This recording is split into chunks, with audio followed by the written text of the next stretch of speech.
I'm back here at camp. Going to do a review of the garden beds. I did a review last 6 days ago. Saturday of last week, today's Friday. I'm here a day early because we're supposed to have cloudy conditions and potential for an inch of rain. Starting Saturday, Sunday, Monday, and maybe Tuesday. And I'm going to douse the garden beds with ferment water. And then the rains will let it soak in. That's my belief. I will do a quick review here. There's the elephant garlic. Luxurious stuff. I'll have more here shortly in observation.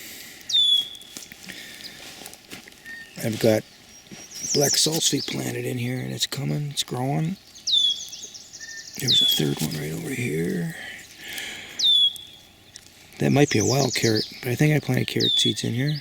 Ooh, look at something's coming up here that looks like a clover or something. I don't know.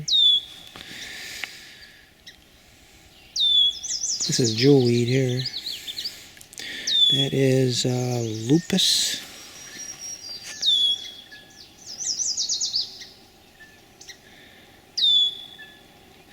I planted lots of salsify seeds all over in here and there's just nothing coming up.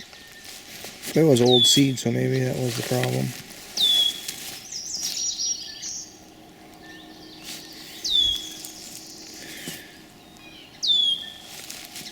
To this I planted a whole lot of seeds in it and hardly anything's coming up. But then I planted some potato onions in it.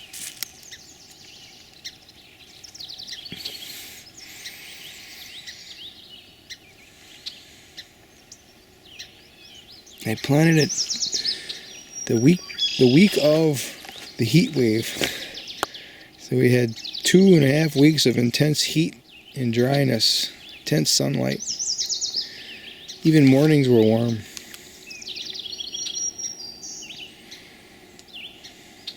Lots of Jerusalem artichokes coming up in here. I keep pulling on them. I'm going to take them out of this bed. It's going to take time.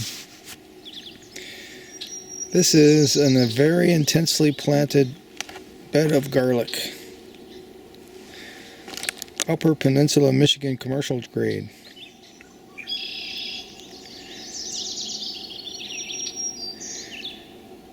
We'll see if the cloves turn into, large mature specimens. I think what I'm going to do is bring my scale up here, and when I harvest this, we're going to weigh it all. See how much weight comes from this one little bed. There's skirret and Jerusalem artichokes. I'm not going to totally eliminate them. We'll let them grow in this little section right here. Look at this nice elephant garlic here growing by itself.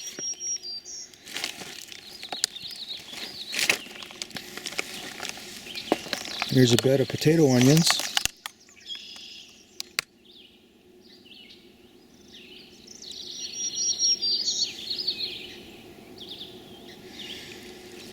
That is chicory. A woodchuck ate all the chicory at my house, so I'm going to harvest a bunch of this right before I leave. Put it in the fridge when I get home. Because I'm adding as many different types of plants to my diet as I can. Right now, every noon meal is close to double digits, or over double digits actually, over double digits. Double digits just in the greens. Then we have a densely planted bed of potato onions, and there's some garlic mixed in here. And there's a couple of spring onions in here. We'll compare the potato onions growing on this intense bed with these growing in the sparsely planted bed.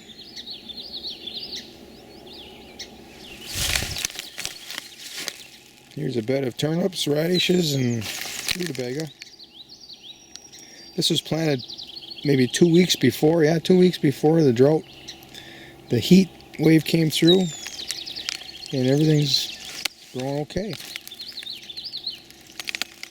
And there's some bare spots. Why are there bare spots there, I don't know.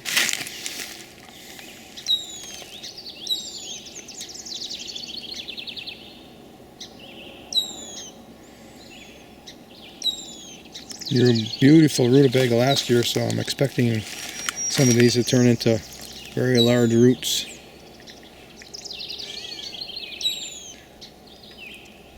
Here's an observation I made last week.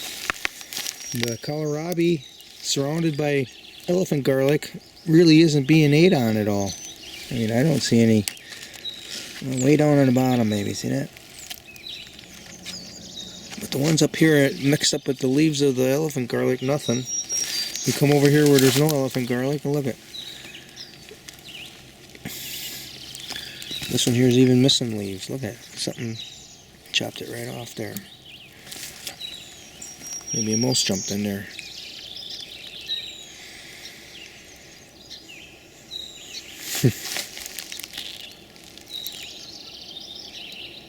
Elephant garlic and kohlrabi. This is a nice bed here of there's a bean coming up. I just planted beans 5 days ago and there's one coming up already. I think I put 6 beans in there. And then these are climbing peas. Starting to grab onto the welded wire fencing here to climb up. The climbing peas. And I have there's radish in the center, kohlrabi, and celeriac in the corners. You can see the celeriac hiding underneath the kohlrabi. Not doing too good. But it's alive. Same thing on that side. I planted some rutabagas in here too. Look at that. Looks more like a turnip. Maybe I planted turnips instead of rutabagas.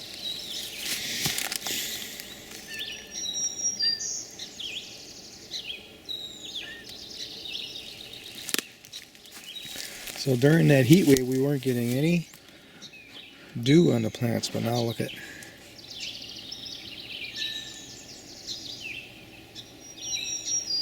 this area grows magnificent rhubarb, I'll tell you that. So this was a failure from the drought, from the heat wave. I keep calling it a drought, but it's more better termed a heat wave. And I replanted it with climbing peas. So if they come up and start to succeed, I'll put some fencing in here for them to climb up. I got some asparagus growing in here. I didn't bring one up yet, but I'm going to bring some tomatoes up and plant them on the sun side. Tomatoes and asparagus like each other.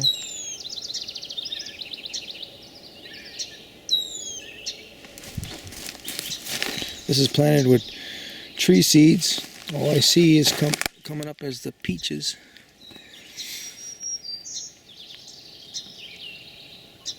Quite a few of them.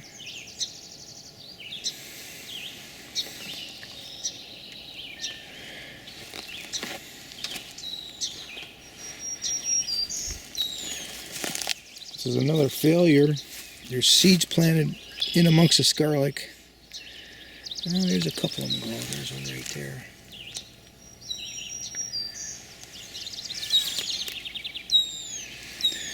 So this looks like some type of a tree seed that I planted. Let it grow. Ooh, that might be a cornelian cherry. I know I put some of those seeds in one of these beds.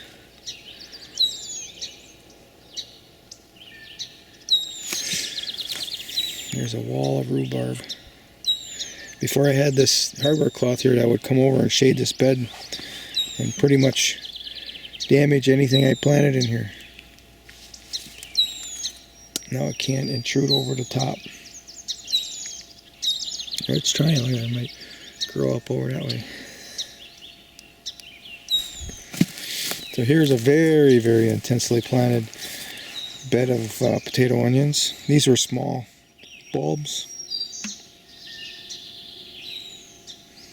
There's no stress at all looking on these.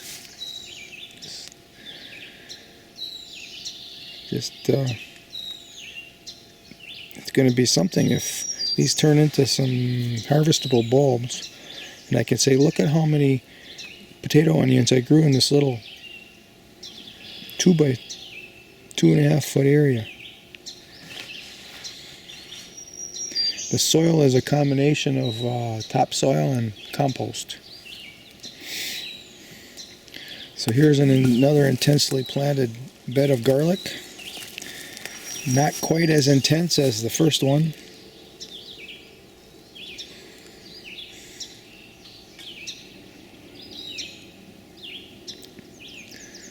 This is taller. I think this is that white garlic. I gotta go back in my video record to find out what I planted in here. Looks good. A little bit of heat stress on the tips.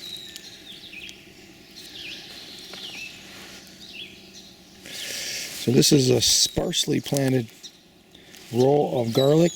This is Upper Peninsula Michigan commercial grade. Now the beds that are very thickly planted, densely planted, are showing no heat stress whatsoever, but this one is.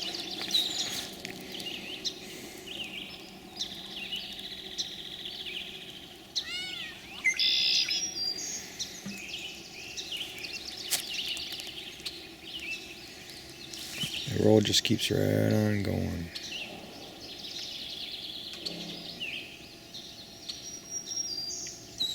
That's what people like to see. Nice roll. They don't want to see the chaos of natural succession.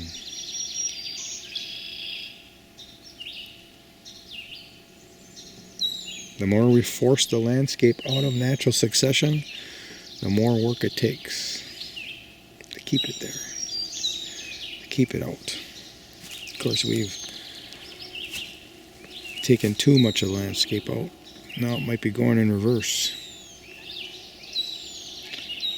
Not judging by what's going on here on this property, we can change it back anytime we want. We're just going to have to help it. If I put this bucket of ferment water here to catch the flea beetles because they're starting to eat on everything, you can see those little dots on the surface. See right there, see that dot right there? That's a flea beetle. They like jumping in this ferment water. In amongst the garlic we have, I planted radishes, and I don't think they're going to mount to much because that heat made them bolt. You see the seeds coming? I'm going to let them there go to seed. We'll collect the seeds.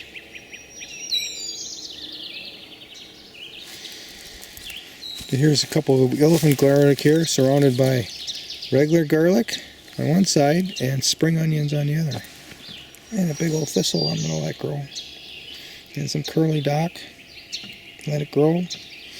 There's a dandelion in there. Let it grow. There's a wild carrot right there.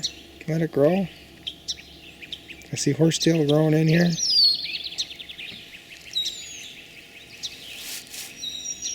All adding to the diversity. Bacterial quorum sensing. This is spring onions from my grandma. This bed is allowed to grow bulbils. Yeah, I got special plans for bulbils this year. These are smaller ones that I planted from bulbils. These are actually from bulbs that came from the house. And then I took bulbils and planted them over here. So these are from bulbils. Looks nice.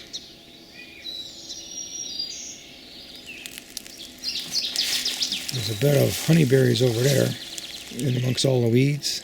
See the larger ones there.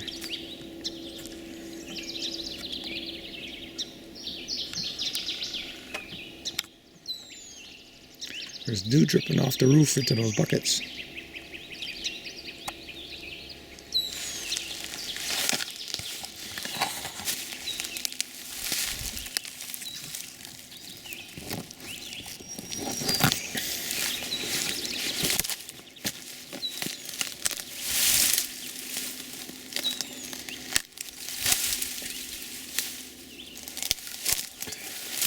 This is a bed of honeyberries that I grew, but I put a couple of Nanking cherries in here, and look at her. They like it here.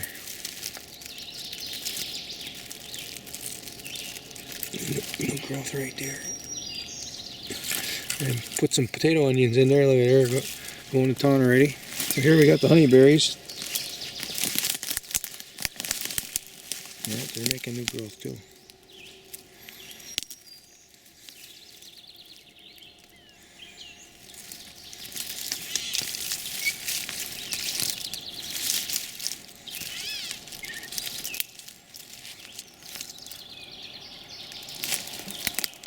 That crybaby is a catbird. She might have a nest in here. Yeah, the honeyberries look good.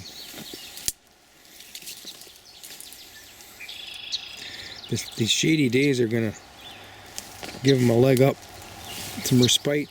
You can see the moisture in the soil coming out from that night. So I've got them plenty of water. I'm not going to water these this time. There's some Nanking cherries growing in here, and they got to grow to get sunlight, and they're growing. I probably should knock some of this back a little bit because we've got the cloudy days coming.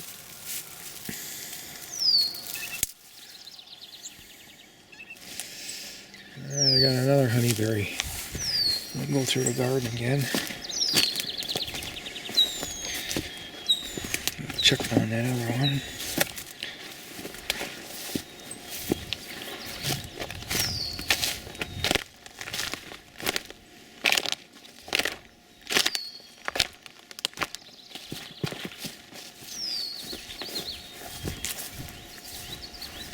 No mosquitoes, it's too cold for them right now. And this is the cage that I built to go over the top of the honeyberries, shade them from all that heat. I shouldn't have had to do this, but it was just too intense. And you can see a honeyberry in there. It's alive. These were the smallest ones.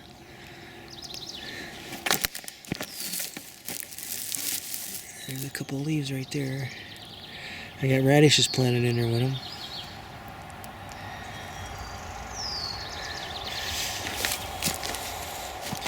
I think since it's going to be cloudy, I'm going to take this stuff off the top. Yeah, think about it a little bit.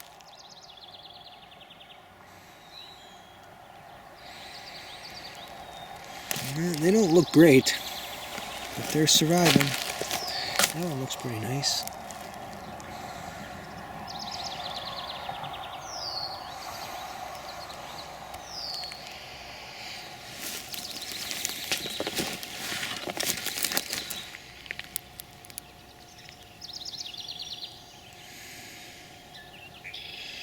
These radishes aren't bolting, so that's nice. So that shade is holding that back, that process back. So that's interesting. This cage will keep the radishes from bolting.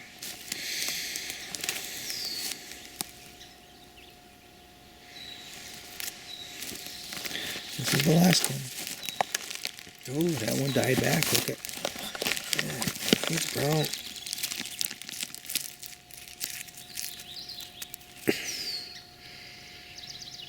And then it's got one that's green, so we'll see.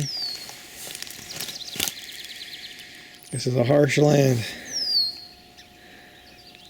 I must have fell into that bucket.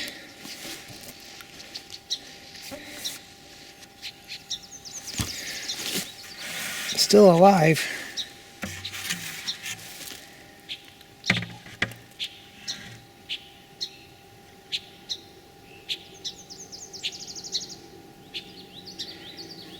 Is that a salamander or is that a gecko? I don't even know. Ooh, it's very much alive. Look at that.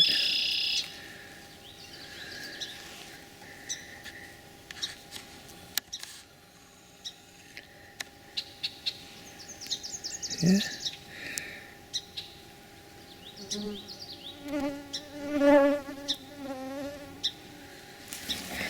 Sorry you got caught up in that bucket.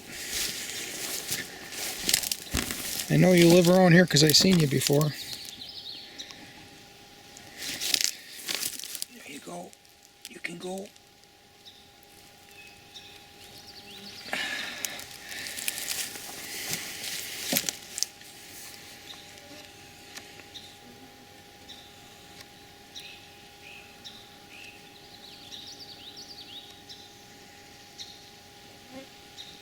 Your blue tail.